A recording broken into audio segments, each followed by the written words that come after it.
Hello and welcome to the Subculture. I'm your host, Jarrod. And I'm Edwina. And we are doing a Once More Feeling series on Buffy the Vampire Slayer. Today we're doing Season 5, Episode 5, No Place Like Home. This episode originally aired October 24th, 2000, written by David Petrie and directed by David Solomon. Over to you, Eddie. This is a full spoiler podcast. I'm a huge fan, but Jarrod has never watched the series all the way through, and I'm trying to convince him it's worth his time. Yep. So, Eddie, what was it like for you revisiting this episode and watching it again from when you first watched it? You know, what do you think? You know what? We find out exactly what Dawn is, finally. Actually, these days, if they had something like this in their plot line, they would have dragged this out a lot longer. Yeah, well, it's a quarter of the season, so we're into episode 5 of what, 22 episodes? 20 episodes?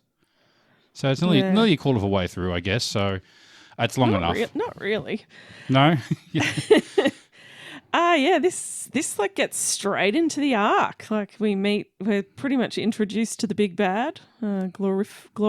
Gloria. Glory. I think she's only really referred to as the Beast in this episode. Yeah. And what else do they call her?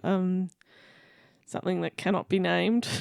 The evil that cannot be named. Right. Yeah. Was that mentioned earlier, or the evil, or the first evil, or something, or? No. It was something that Giles said. It was, yeah. Well, just an off-the-cuff thing you just said. Oh, it had to do with the orb that they found was used as protection from some evil that couldn't be named. Oh, referring to this evil. Yes, referring to the Beast, Glory. Yeah, so we don't get any little minor baddies. No, no minions. No minor baddies. It's just straight into the arc. I always find that, like, as I said before, I'm not a huge fan of season 5. Mm-hmm. Made that very clear. And I don't know, like, I think season 5 definitely has more of a narrative. Like, there's less of there's hardly any of these one-off episodes. Mm-hmm. And they're all, I don't know, it kind of feels a little soap opera-y, some of these episodes. Like, I think all the drama with Riley and Buffy sort of adds to that. Also the fact that you don't know what's going on with Joyce. And it's just been constantly all the way, like the past 5 episodes had all of those things in it and nothing's really come to a head. Yeah, so all those things they're setting up are starting to sort of pay off now or develop, I should say. Yeah. Like it's just all these little threads that they're constantly developing. Mm-hmm. Like even Anya as well, I feel like they're fleshing her character out a bit more. She's no longer just the girlfriend. Or just there. Yeah, or just there. She's Xander's girlfriend and she's just there and sometimes she's rude. She's definitely getting a bit more character development now. And I really like Anya in season 5. Yeah. She is actually, when they do develop her a bit more. Yeah. Did you want to get into the summary? Get into the summary, yeah. 2 months prior to the events of the episode, 3 monks rush to perform a ritual while a powerful force of some sort threatened them. In the present, Buffy stakes a vampire outside an abandoned building and then gets caught by the night watchman. As she turns to leave, he tells her not to forget her glowing ball, which Buffy does not recognise but takes to investigate. Buffy makes breakfast for her mum, who is still suffering from unexplained headaches. Joyce fawns over Dawn, which leaves Buffy feeling like an outsider. Giles' big opening at the magic box is less than successful at first, but eventually the magic shop gets to be so popular that he cannot handle it all on his own. Buffy presents the orb to Giles, but he cannot explain it right away. While picking up a prescription for her mother at the hospital, Buffy runs into Ben, restraining an agitated patient to a gurney. She recognises the patient as the night watchman from the previous night. A monk works on a blueprint in an empty building just as the beast smashes through a large steel door, revealing itself to be a supernatural blonde female. The beast ties him up and tortures him for information about the key. Buffy assumes that something supernatural is causing her mother's headaches. Anya recommends to Buffy that she perform a spell to reveal any spells that may be affecting her family. Buffy performs a ritual in her bedroom, then walks around her house looking for anything unusual.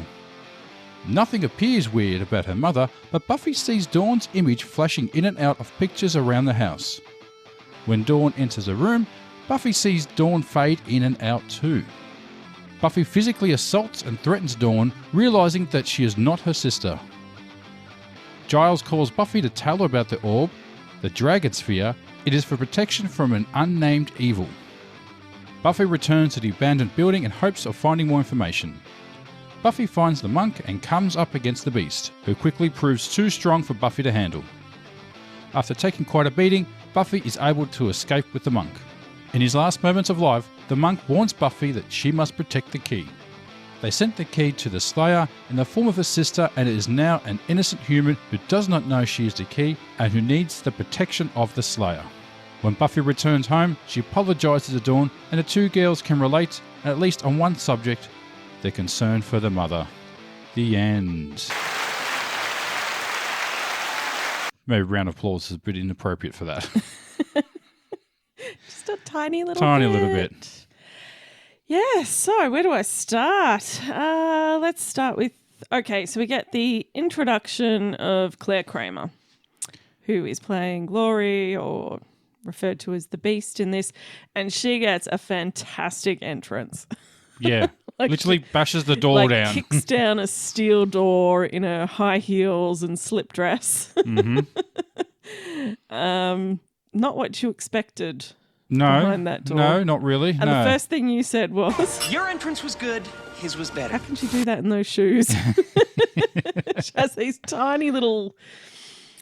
these very, how would you put them? These little high sandal, heels, your sandal high heel thing. Yeah, these sandally stiletto heels that look like they would break any minute. Yeah. And they do. It looked like she'd break if she walked at a slight stroll or something. Yeah, exactly. They weren't fighting shoes. No, they weren't, no. They weren't kicking down door shoes. That's for sure. So is she actually that form, or is that a form we just see of her, though? Or is that a spoiler? Yes. Okay, all right. So Yeah, she's we'll probably get not really into wearing those heels then? Can that be explained, maybe? No, she is. Oh, she is. Okay. Yeah, she does have to wear. She is physically there. Okay, right. But I mean, is it a telepathic thing where we're not seeing her real form? No, you are. But seeing, you are all right. seeing her real form. Okay. Yeah. No, that doesn't explain it then, does it? No. Very strong heels. No, she just really likes shoes. Right. she's just a really superficial narcissistic. All right. Can I start off just saying one thing? And one thing I felt about her character, is she meant to be the character of a crazy ex-girlfriend or something? I don't know, but yeah, that you could easily take that as that kind of crazy ex. The way she's quote unquote torturing that monk, and she's begging for him to tell where the key is. It seems. And then she goes on like this little rant. Yeah. Kind of speaking mumbo jumbo. She's meant to be very unhinged. Yeah. But you know what? Glory, she is a fan favourite. Oh, really? She's a fan favourite? Her. Yeah. Claire Kramer is also really popular on the Comic-Con circuits. Okay. All right. And I think she's an absolute nerd as well. Oh, good. So she's, yeah. So you're saying there's a chance, is it? Oh, no. Just, the fans love her. Like, she's really good. All I'll say, she's really, really good to the fans. And she's really, really good nice. to the fandom. Good for her. And, yeah, I think she's part of the reason that people really like season 5, even though I think season 5's a bit messy. Yes, I know. I think it's when she does that little cartoonish approach towards Buffy. Yeah. Where she's like sneaking up on her and does a little shush signal and, sneaking up on her. It's a really quick scene, but it tells you everything you need to know about Glory. She's completely fucking insane. Yes, exactly. And Buffy, like that entire fight scene, like Buffy has almost become so cocky since kind of getting a bit more in touch with her Slayer powers. She's really caught off guard by Glory. Which is a sense of irony there, isn't there? Yeah. Considering everyone underestimates her because she's Yes. a pretty young girl with blonde hair. Yeah. Oh, you're just a little girl, you know, what are you going to do? You know, and she does that to her Yeah. and basically got her ass handed to her. Absolutely. Yeah. Yeah. And like I think my favourite thing is when Glory's like, "You hit me. What are you, crazy? You can't go around hitting people." And Glory then goes, "Oh, I've just realised something. You've got superpowers." And then she's like, "Can you fly?"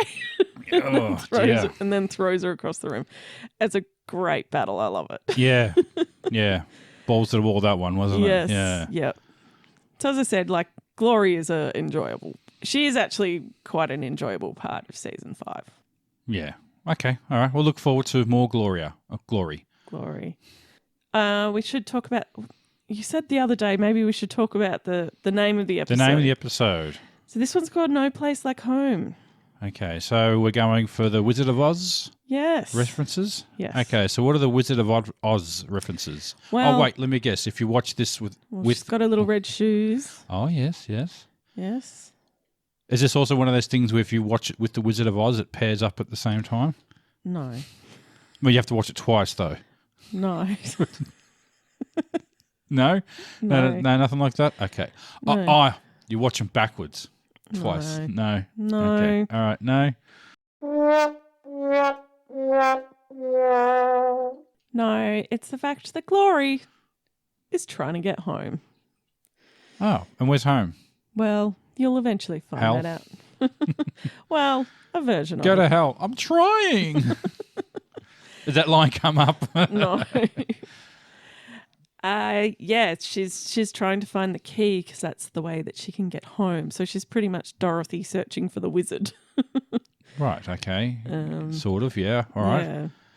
And there was a wizard in this episode. Giles was the wizard. Yes, he was a wizard. Yeah. Buffy never lets him have any fun with dress-ups, does she? No. The moment he wears a costume, she poo-poos it. Yeah. She's like rolls her eyes and Rolls her eyes and yeah. At least Willow was like, oh, was he Yeah. wearing it? Like she was all into it, you know. Yeah. Yeah. yeah. So what other references? Is that it? Yeah, that's all. That's it. All right then, moving on. What else you got for us tonight, Eddie? All right, Buffy and Riley. Mm-hmm. I'm just gonna always say Riley. Riley, yeah. What did he do now? He needs to go off and smash some walls or something. Is that what he said? Yeah. He's I'm going to go punch some holes in the wall. no, he was just gonna go use Buffy's gym to let off some steam, so to speak. Let off some steam, Bennett. Yeah, so they're still not talking about their issues. Mm-hmm, yeah. And Buffy, if you notice, reverts to being physical with him when she can see that he's been feeling insecure. Yeah. And it's that trying to close the distance by being physical with someone to try to kind of ignore the issues that are going on. Right. Physical, you mean sexual? Yeah. So, it's like she kisses him, and then the parallels that come with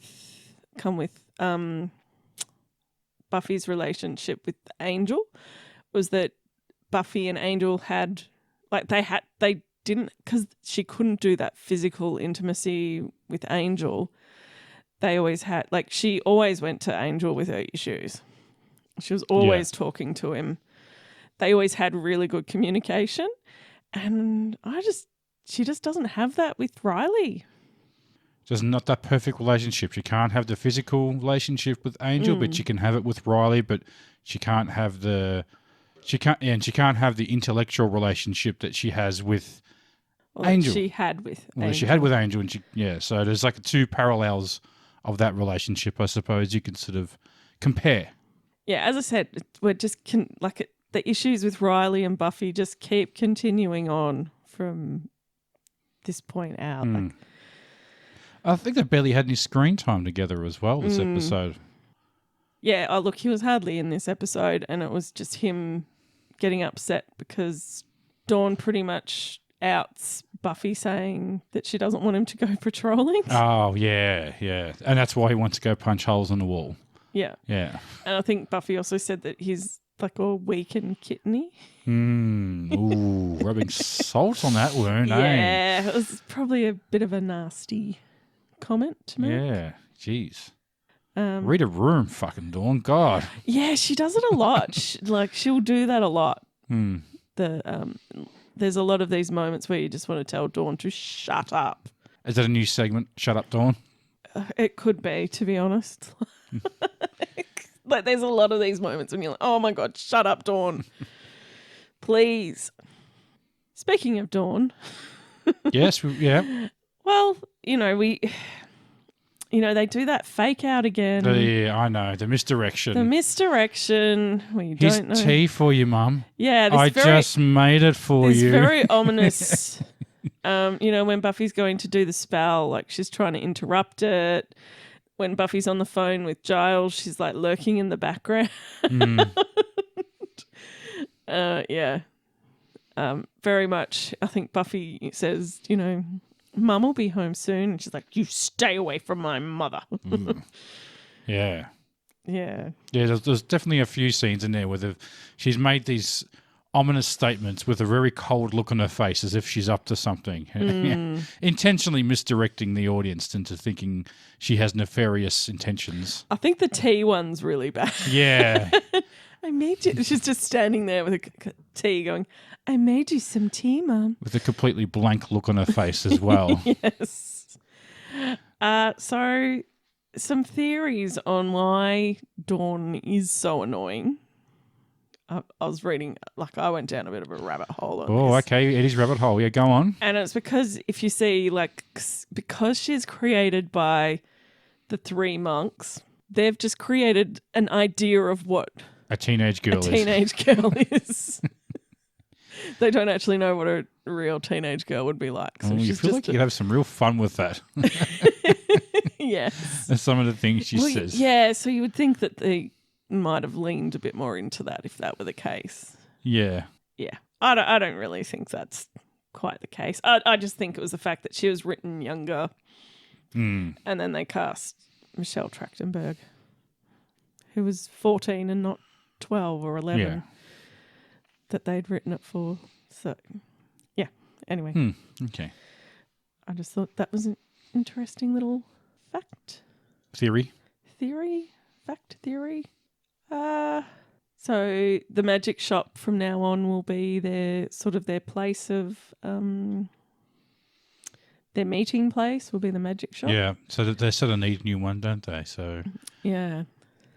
And which I mentioned is good. It can sort of invite other sort of storylines or people come in with something or, does it? Yes. Yeah. The magic shop does become a very big set piece for the show. I feel like it constantly looks different as well.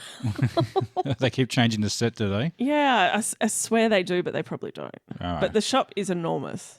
Yeah, it's huge. I don't remember it being that big. And yeah, Giles gets very overwhelmed very quickly. It starts off really slow. He's so wrapped about his first customer. Thank you, come again. He's like at the at the start, and by the end of it, it's just chaos. Yeah. I never see a shop like that so busy. Yes. Lots of spells going on in Sunnydale by the looks of it. Yeah. And as I said, Anya gets a bit more screen time in this episode. Yeah. We find out that she's run out of money. So she must have had some sort of savings or some sort of money. Cash flow, Yeah, there must have been some sort of amount of money that she had when she was a demon to use when she was human. And I'm guessing that has run out. Well, she probably just never spent it. Maybe. Because she just never had any human desires or needs. So whatever money she probably just Yeah, took but off people. But she used to have to turn into a human, so she would need some sort of... But apart from some clothes, like there's no desire. She wouldn't need to go out to the club. She wouldn't need to... Well, no, she would, because that was a way that she used to get a lot of her... Okay, but still the human desires. Like she wouldn't need to go on holidays and stuff like that. Yeah. You know, I'm just saying that buy a car or stuff. You know, there's like those big human, or have a phone. She wouldn't need that stuff. Yeah. So she wouldn't need to be paying bills and exactly. having a So house. she probably wouldn't need that much. She probably could just live off what money she took from her victims, and that was enough to get her by. Yeah. But yeah, she is right in her element in the magic shop. Except for when dealing with Customer relations needs to be relations. desired, I think. But she's also very, very knowledgeable. Like she's the one who suggests the spell to Buffy. Mm-hmm. Yeah. She is like doing all these suggestions to Giles on running the business. Should they be... I'm not really sure. I'm just thinking about it now. Kind of like a gun shop. Like if you're a gun shop owner, I suppose you don't take any credit or feel responsible for what people do with the guns. But when you got a magic shop, is there some sort of responsibility or accountability if you're selling all this shit that can do all this stuff for real? All this crazy ass stuff that you've dealt with as well. Yeah. Yeah. Well, that's what. Well, she does say that to Giles. Is that I think she says something about the hand of glory packs a wicked punch. You should probably do a 7-day check or something on people before you sell it. There you go. Yeah. Like that was one of the suggestions she made. Oh, she's right on the ball. Hey, yeah, exactly. Yeah. Exactly what I'm just sort of thinking now. Like this stuff is pretty fucking dangerous in this universe. Yeah. And again, she's very autistic coded, especially in this episode when it's just... Well, when you ask her, ask him to have a nice day. It's like, what do I care if they have a nice day? Yes. What do I ask him that for? Yeah. But I will say, just coded, like she's a representation of what perhaps Joss Whedon thought autistic people were like. Well, I mean, you suppose being a demon like that, she probably wouldn't be aware of human customs and stuff like that. Probably a lot of that stuff would go over her head. Oh, she must have... Like it wasn't Or like being she was... nice to people. Or being nice to people, yes. But she used to have to kind of con them into making the wish to begin with. So... Yeah, but that's not being nice. That's being manipulative. So that's a little different. Yeah, but she would have had to have had some sort of pleasantries in place. Like be kind of on point with the customs. Yeah, but it's not the same as like the service industry, is it? No. Not at all. No. Oh yeah, so we barely get any Spike in this. Just one scene? One scene. One scene, yeah. And it's a pretty memorable scene. It's a bit of a fan favourite, the out for a walk bitch. Okay, is that like a T-shirt or something, is it? Yeah, pretty much. Yeah, but only he could get away with saying that line. So is this the foreshadowing because when she comes out and catches him there, he's like, oh, I'm just walking through, whatever, I don't care. And as he walks off, you see about 5 or 6 cigarette butts there. Yeah, so it's obvious that he hasn't. He was just lurking. He was stalking, yes, perving. Yes, stalking Buffy. Yeah, again stalking her. And I think she kind of switched on a little bit to it too. Yeah, I don't think she's quite worked out what's going on with him. Yeah. And she was kind of still a bit pissed off about what happened in the last episode because Riley nearly died because of him. Oh, and he tried to kill her too. Oh, yeah. and he was trying to kill her. Yeah. Yes. There is that. Just get over it, God. Yeah, I don't really have much more to talk about in this episode because it really is an overarch episode.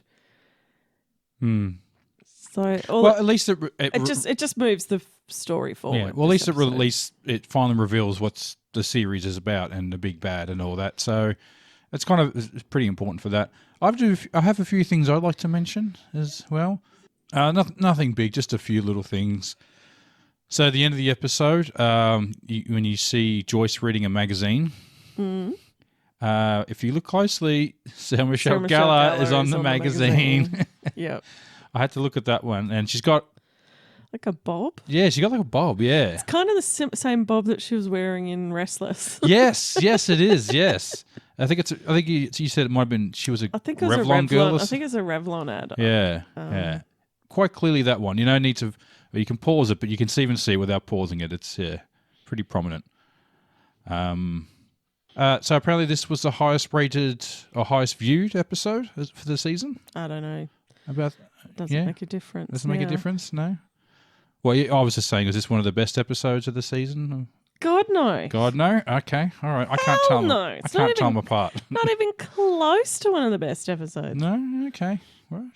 Maybe that's a follow-on from the previous episode or something. When people see the last one, they tend to watch the next one, maybe.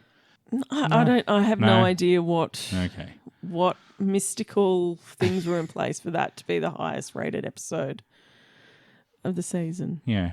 Okay. I would have thought the finale would get the most, but anyway. Well, the internet never lies, Eddie. All right. Have you seen this episode before? No, I haven't. No, I don't think so. And did you go down any rabbit holes? I have a little rabbit hole here. So, what's the actress who plays Gloria again? What's her name? Claire Kramer. Claire Kramer.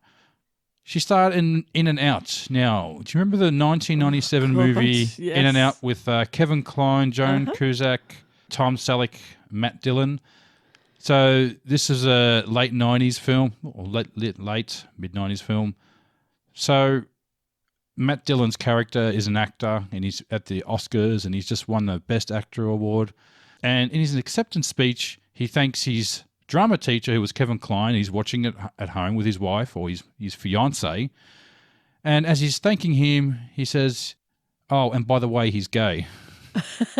Yeah. It was pretty... I remember the film coming out at the time and finding it funny and all that. And I was just rewatching a preview of it now, and I just think it hasn't aged well at all, to be honest with you.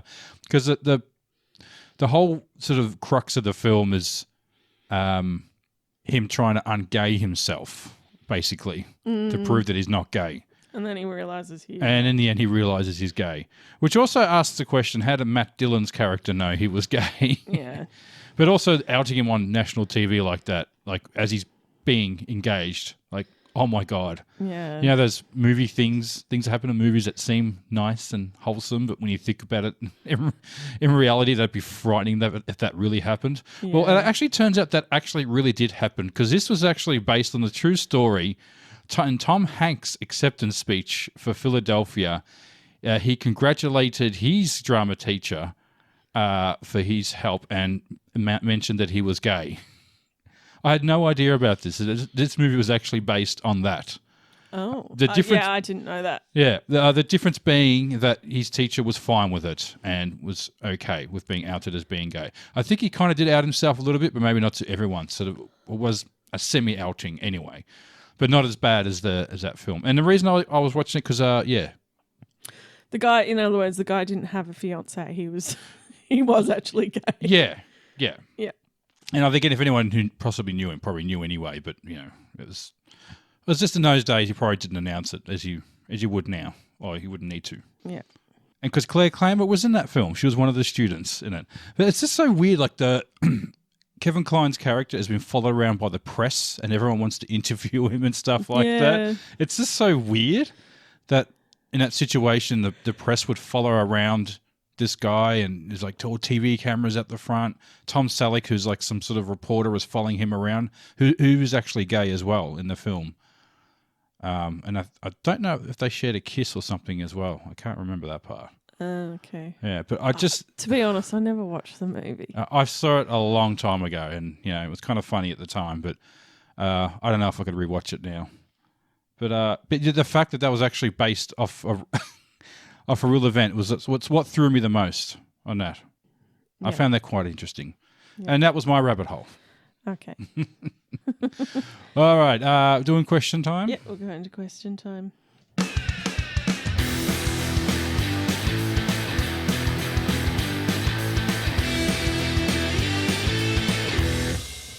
I want to ask you a bunch of questions, and I want to have them answered immediately.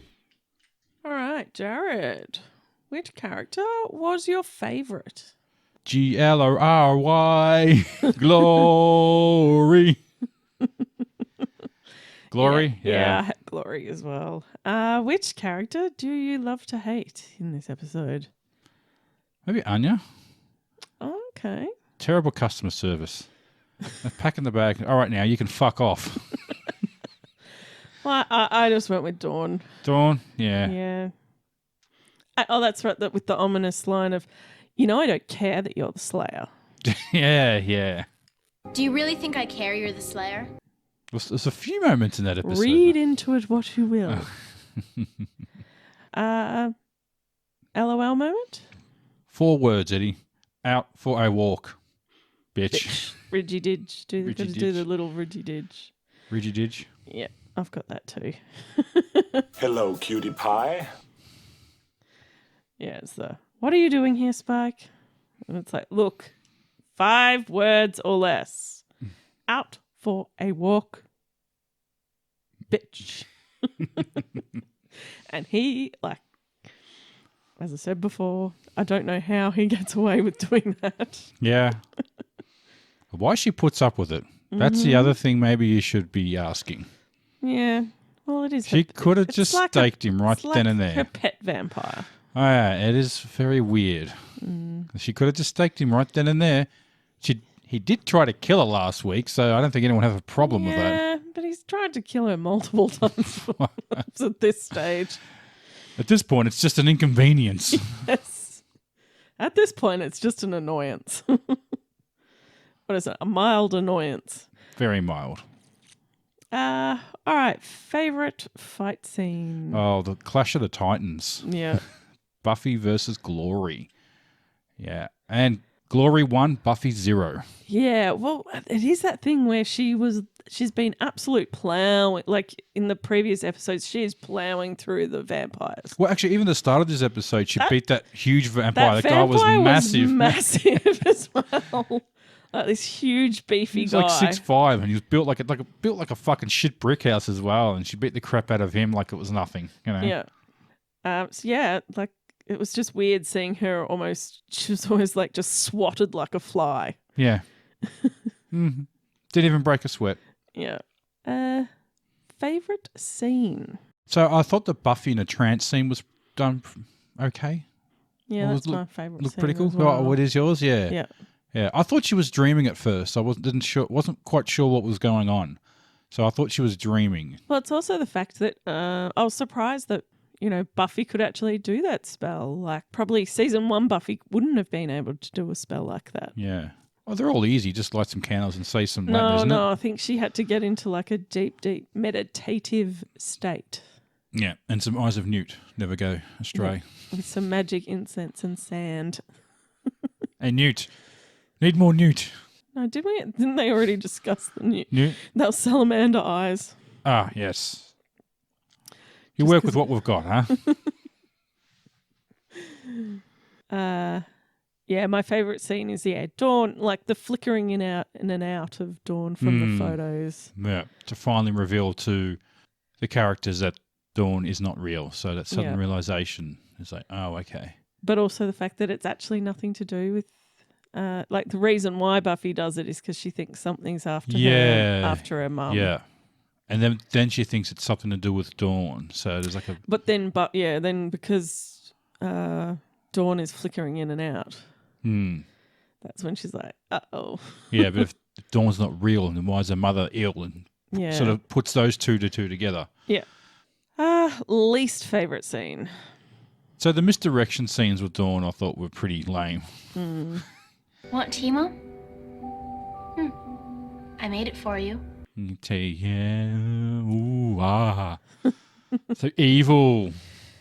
Very ominous. You know what I don't like about this episode? It's like... Does it begin with the letter R? Maybe. Maybe. When Dawn tells Riley that he's not allowed to go patrolling with Buffy. Yeah. Yeah. And that he's all kitteny. Kitteny. Oh, okay. Yeah. Right. Or that Buffy likes him when he's all kitteny and weak. Shaking my head. My head. Dawn, Shut up, Dawn. Quiet, you. Okay, favourite quote. I often go for the funny quotes, but I'm not going to go for a funny quote this time because I did like this quote.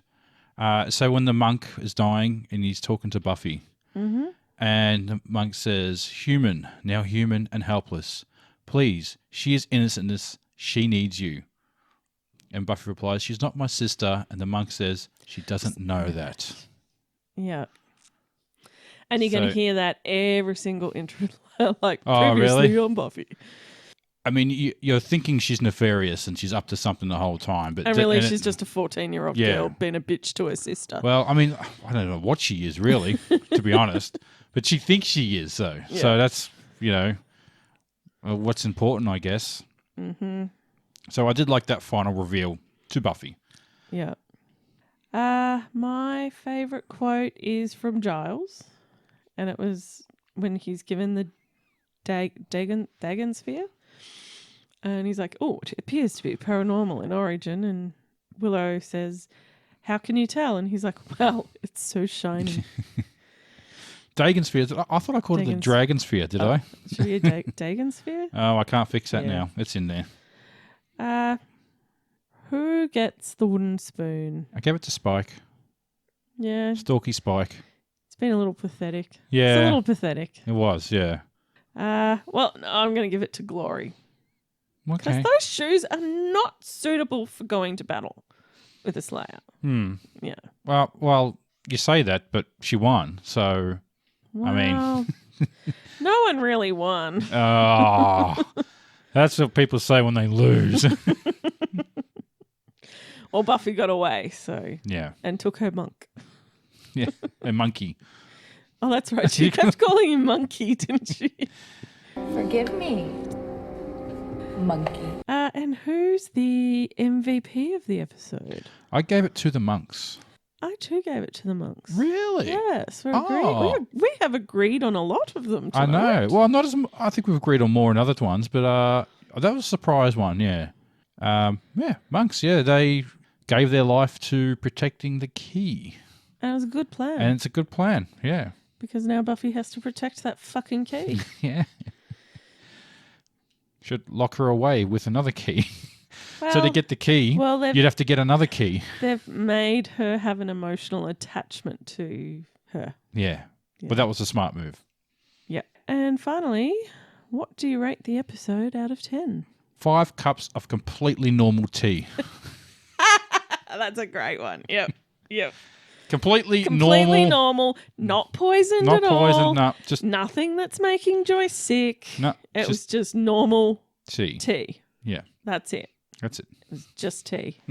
Yeah. I gave it 5 out of 10 shiny orbs. Shiny orbs. Now, Yeah. funny you mentioned the shiny orbs. I just realised I forgot to ask.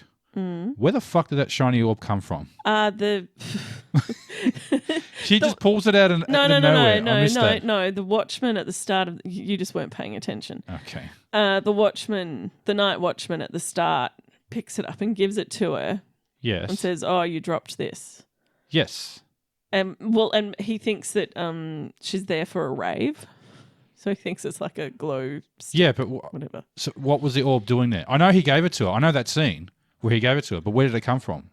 The monk had put it like the monk was in the abandoned building. Oh, he just found it in the building. No, he left the Dagon sphere out there as for protection. Right. Okay. Yeah. Oh, so when she took it, she took their protection away. Was that what Yes. happened? Yes. Oh, right. Yeah. Okay. So he found it there, and okay, right.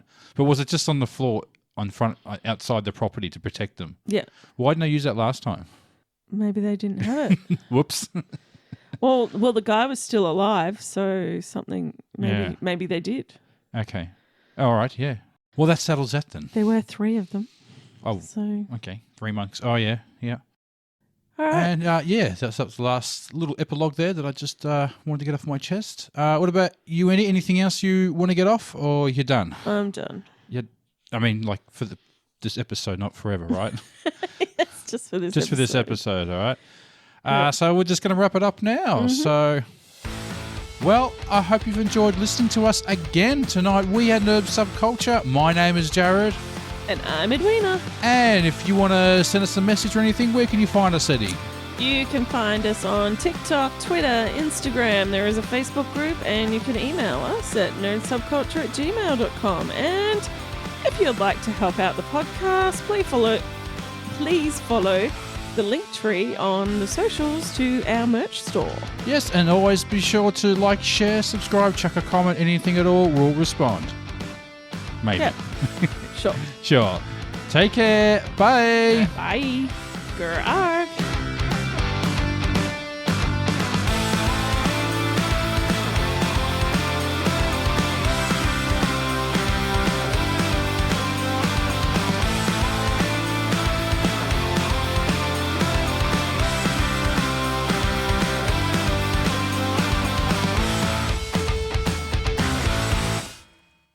Want tea, Mom?